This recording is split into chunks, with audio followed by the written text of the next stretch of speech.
درود بینندگان گرامی، برنامه نویدی بامدادی من امریدین علیموف دوامی 10 دقیقه دیگر به شما پیشنهاد میکنم.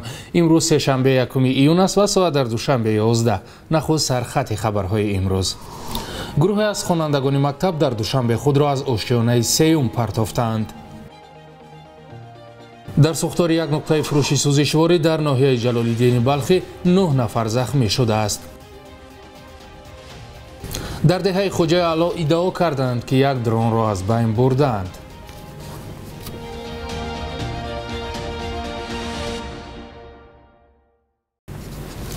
بر اثر سوختار در یک نقطه فروشی سوزشواری در ناحیه جلال‌الدین بلخی 9 نفر جراحت برداشته است. مقامات میگویند که آتش سوزی تلفاتی جانی نداشته است. وزارت کارهای داخلی تاجیکستان اطلاع داد که حادثه در نیمه دوم روز دوشنبه 31 می در نقطه فروشی سوزشواری سینا اس واقع در دهه زرخیز رخ داده است. با اطلاع منبع، اول در ظرف‌های نگهداری مواد سوزشواری ترکش به عمل آمده باعث سر زدن سوختار گردیده است.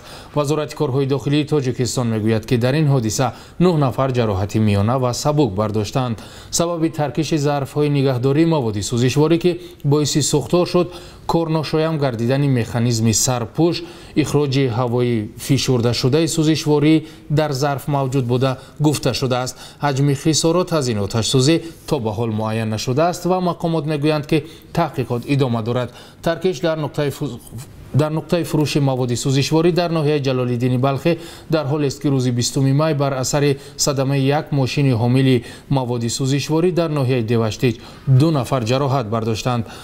از این قبل روز 1 می یک نقطه فروشی سوزشواری در دوشنبه آتش گرفت. بر اثر این حادثه نزدیک به 30 نفر زخمی شده، یک جوان 21 ساله در بیمارستان درگذشت. گروه از خوانندگان مکتب میانه در دوشنبه پس از خبردار شدن از عملیات ناظران میلیسا در یکی از مرکزهای بازی‌های کامپیوتری خود را از آشیانه سوم به زمین پرتافتند.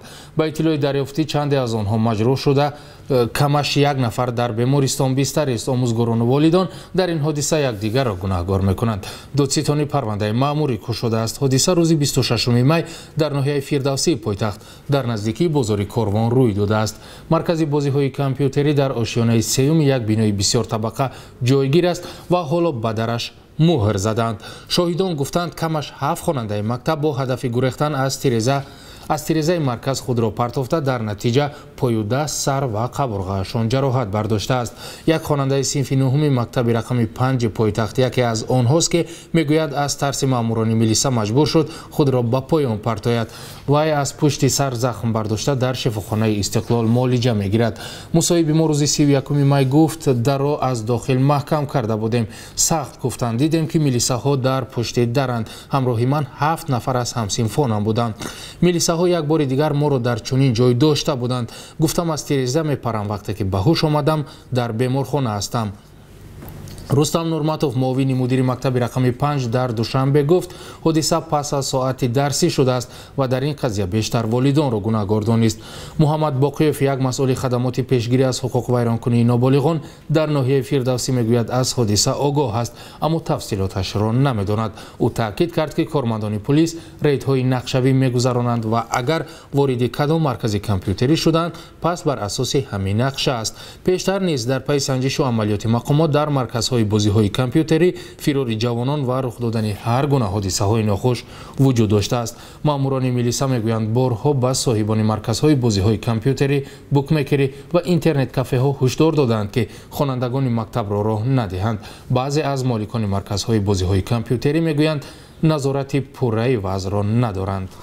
مرزبان‌های تاجیک در نزدیکی دهه خوجه اعلی اسفره ادعا کردند که درون را هنگام ضبط و نظارت منطقه از بین بردند. آنها باور دارند دستگاه از جانب قرقیزستان آمده است ولی دوشنبه و بیشکک رسما قضیه را شرح ندادند. یک نماینده مرزبانان به آوردن نامش روز 31 می گفت وقتی درون در بالای گلونای مرکز تقسیم آب پیدا شده به طرف ما حرکت میکرد زده شد. دستگاه در بلندی حرکت میکرد. پس از تیرکش‌های ما دیگر دیده نشد. چند از ساکنان خوجه اعلی نیز گفتند نشانه از محو شدن درون را ندیدند. اما تصدیق کردند که تقریبا یک ماه بازگشتگذاری دستگاه‌های ضبط و نظارتی را در منطقه مشاهده می‌کنند. سفر شریپوف ساکنی دهه خوجای اعلی 31 می به رادیوی آزادی گفت درون ساعت 9:30 شب 30 می پیدا شد و پس از آن تیرکشی سرحدبانان آغاز یافت. چند روز باز درون را می‌دیدیم ولی بار اول بود که مرزبان‌ها برای نابود کردنش آتش کشیدند. از صدای تیر مردم ترسیده پنهان شدند. نقل کرد همصحبت ما. مقامات رسمی تاجیکستان هنوز در باره گشتگذاری درون‌ها در مرز با قرقیزستان چیزی نگفتند. جانب بیشکک نیز این خبر را تصدیق یا رد نکرد. روزهای 28 و 29 اپریل امسال در سرحد تاجیکستان و قرقیزستان زد و خورد مسلحانه روی داد. جنجال‌ها اساساً در منطقه‌های بحثناک بر سر زمین و آب و چراگاه سر می‌زنند. شرکت ایرلندی ریان ایر گفت یک هواپیمای آن که روز 30 می در خط سیر دوبلین کراکوف پرواز میکرد بعد از دریافت آگاهی خطر احتمالی امنیتی در برلین نشست اضطراری انجام داد. ریان ایر در اظهارات روز 31 می گفت تیم نظارت هوایی آلمان خلبانها را آگاه کرد که خطر احتمالی وجود دارد و رهبر خلبانها مطابق با طلبات قاعده در نزدیکترین فرودگاه که آن وقت برلین بود نشست انجام داد. در اظهارات آمده است همه بار و باغاج مسافران و خود آنها از نظر پلیس آلمان گذشتند و هیچ یک منبع برای خطر پیدا نشد. در نهایت هواپیما با 160 مسافر با تأخیر 7 ساعتی در فرودگاه شهر کراکوی پولشا نشست. درباره اینکه هواپیما تهدید ترکیش بمب دریافت کرده است نشریه‌های زردی بیلد و بی زد خبر دادند ولی نه پلیس و نه ماموریت ریان ایر این خبر را تصدیق نکردند. این حادثه در حالی است که 23 می هواپیمای شرکت ریان ایر با طلب مقامات بلاروس در مینسک فرود آمد. مقامات گفتند تهدید امنیتی گرفتند ولی از داخل هواپیمایی که از افینا به ویلنیوس میرفت بمب پیدا نشد بلکه یک ژورنالیست مخالف حکومت بلاروس بازداشت شد. جامعه جهانی چنین رفتار بلاروس را محکوم کرد. اروپا پروازها را با بلاروس قطع نمود. سلام، اگر خط و خبر میخواهید ما داریم. نوید بامدادی، سرخط خبرها، اخبار تاجیکستان و جهان، گزارش‌ها و تحلیل‌ها. چی می‌گذرد و چرا؟ دانستن فهمیدن است.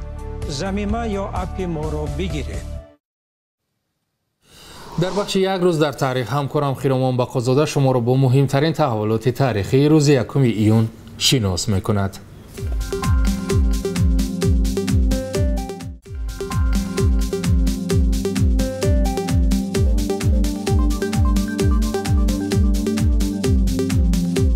یکم ایونی سال 2015 خویشاوندان زاده تاجیکستان احسان آدیناєв 24 ساله که تا آن وقت 8 سال در روسیه زندگی میکرد از ناپدید شدن این جوان فعال در شبکه‌های اجتماعی خبر دادند. نزدیکان و طرفدارانش میگویند که این جوان با سازمانی در تاجیکستان ممنوع گروهی 24 همکاری میکرد و احتمالاً ناپدید شویش به موقع انتقادیش نسبت حکومت تاجیکستان ربط دارد. سال 2019 در نامه به کمیته حقوق بشر سازمان ملل متحد فعالان اسم آدیناєв و 7 نفر دیگر را در فهرست فعالان سیاسی ناپدید شده وارد کردند.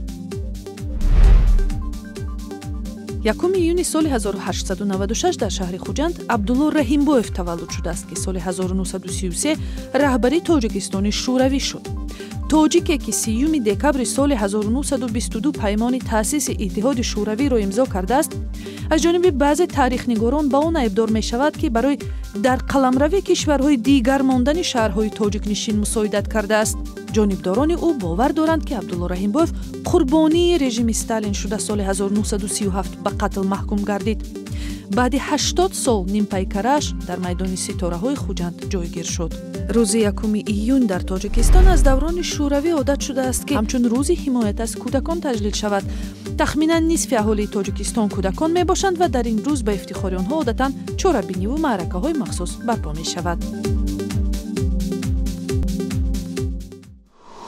بانک ملی تاجیکستان قرب سامانی را در نسبت اسعار خارجی برای روز 1 ایون چنین تعیین کرده است.